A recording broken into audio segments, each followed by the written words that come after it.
Have you ever wondered how a really nasty legal fight between just two people can somehow end up hurting an entire town? We're going to dig into how a single bitter dispute can kick off this destructive spiral, a kind of quiet crisis that silently eats away at a community's foundation, with symptoms hiding in plain sight. In this quote right here, it just nails it. This isn't about lawyers fighting hard for their clients. I mean, that's their job. No, we're talking about something way more damaging.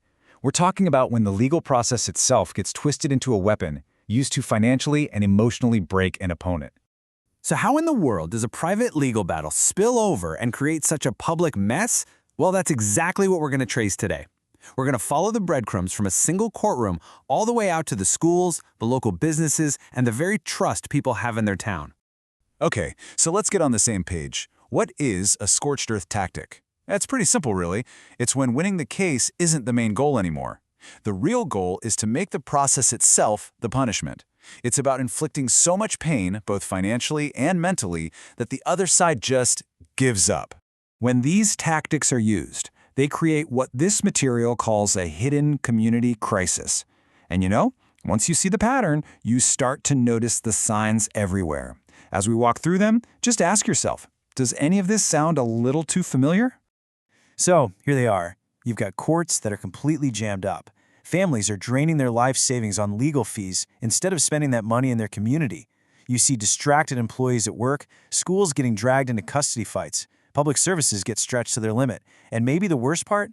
People just start losing faith that the system works at all. These aren't separate issues. They are all symptoms of the exact same problem.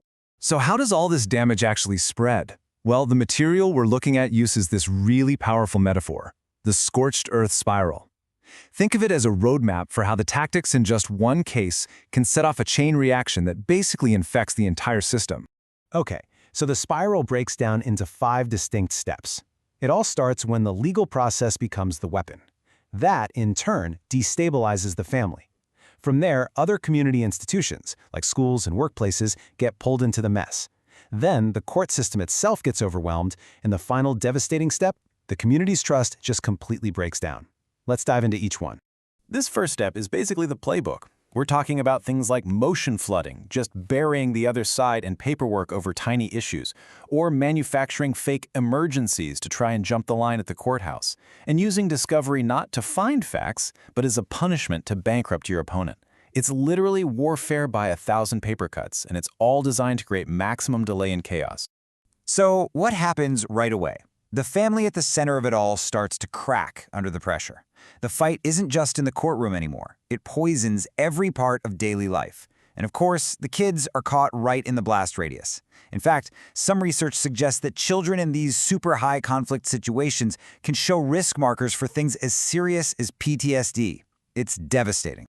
And the damage doesn't stop there. It's like a virus that spreads out into the community. In step 3, the conflict spills over. Employers start seeing productivity tank. Schools turn into battlegrounds. The local healthcare system has to deal with all the stress and trauma. Even community groups, like sports teams or churches, can get fractured as people feel forced to pick sides. Now, this is where it gets really clear.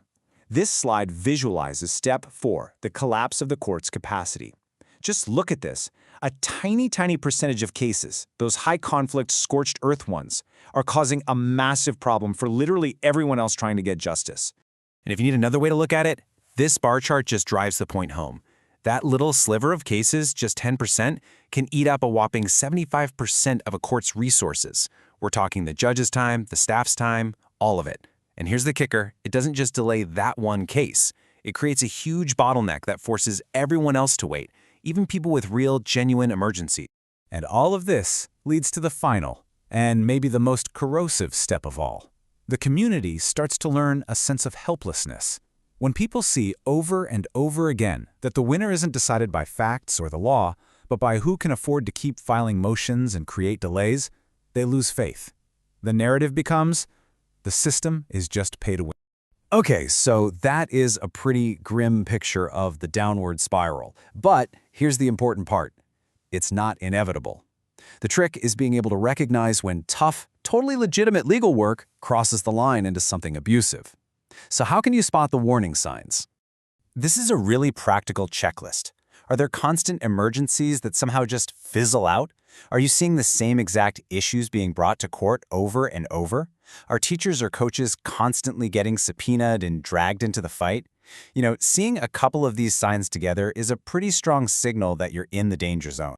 All right, so once you can spot the red flags, what's next? What can you actually do? Well, the good news is this spiral can be stopped. And there's a whole playbook with specific actions for different people all across the community.